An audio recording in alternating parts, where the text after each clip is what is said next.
નમસ્કાર. ગુજરાત રાજ્યના તેમજ કેન્દ્ર સરકારની સેવામાંથી સેવા નિવૃત્ત પામેલા આદરણીય પેન્શનધારક મિત્રો, નિવૃત્ત કર્મચારી મિત્રો, ભાઈઓ તથા બહેનો, આપ સૌનું સ્વાગત છે આપણી પોતાની યુટ્યુબ ચેનલ પેન્શન ગુજરાતમાં.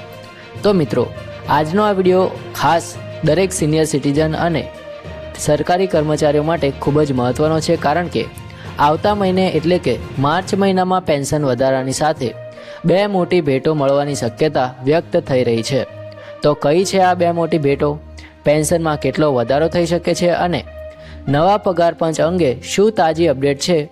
આ તમામ મુદ્દાઓ પર આજે આપણે સરળ અને સ્પષ્ટ રીતે ચર્ચા કરીશું. તેથી વિનંતી છે કે વિડીયોને અંત સુધી જરૂરથી જોજો. તો મિત્રો, હાલમાં સરકારી કર્મચારીઓ અને પેન્શનરોમાં સૌથી વધુ ચર્ચાનો વિષય બન્યો છે 8મું પગાર પંચ. મિત્રો, લાંબા સમયથી કર્મચારીઓ નવા પગાર પંચની રાહ જોઈ રહ્યા છે. થોડો વિલંબ જરૂર જોવા મળી રહ્યો છે, પરંતુ આ દરમિયાન સરકારે મહત્વપૂર્ણ પગલું ભર્યું છે.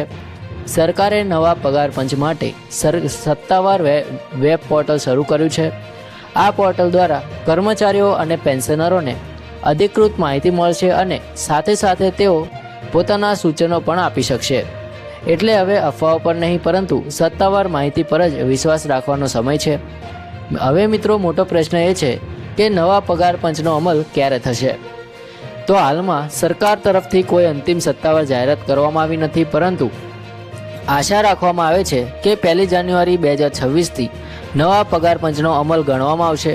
જો અમલ મોડો થાય તો પણ તે તારીખથી લાગુ ગણાશે અને ત્યારથી લઈને અમલીકરણની તારીખ સુધીની બાકી રકમ એટલે કે એરિયર્સ કર્મચારીઓ અને પેન્શનરોને ચૂકવવામાં આવશે. આ સમાચાર દરેક માટે આશાજનક છે. ત્યાં સુધી શું મિત્રો? તો મિત્રો, ત્યાં સુધી કર્મચારીઓને ડીએ એટલે કે મોંઘવારી ભથ્થામાં વધારા દ્વારા રાહત આપવામાં આવશે. હાલ ચર્ચા ચાલી રહી છે કે જાન્યુઆરી મહિનામાં આશરે 2% ડીએ વધારો થઈ શકે છે. જો આ વધારો થાય છે તો પેન્શનરોને પણ તેનો સીધો લાભ મળશે.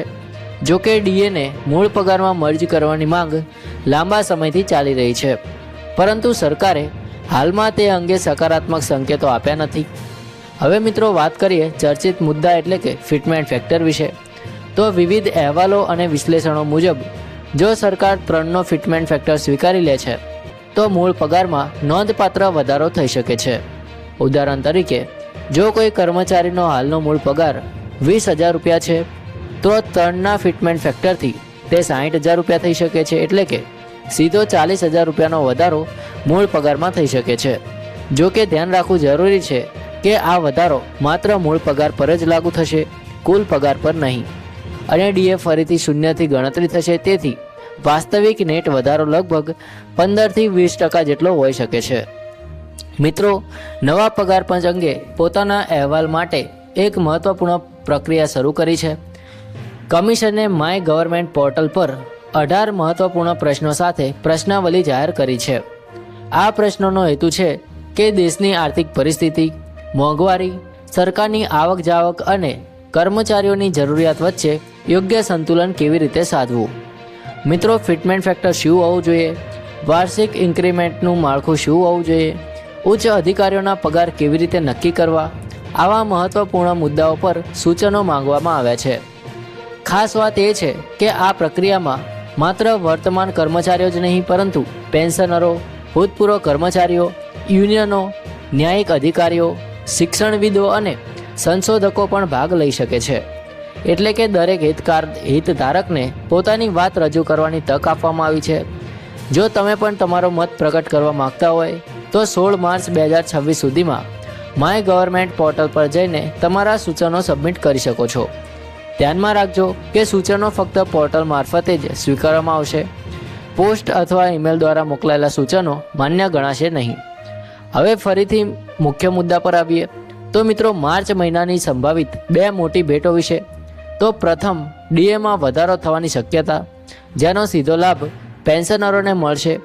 બીજી મોટી ભેટ એટલે કે નવા પગાર પંચ અંગે સ્પષ્ટતા અને પ્રક્રિયાની ઝડપી ગતિ, જે ભવિષ્યમાં મોટો નાણાકીય લાભ આપી શકે છે.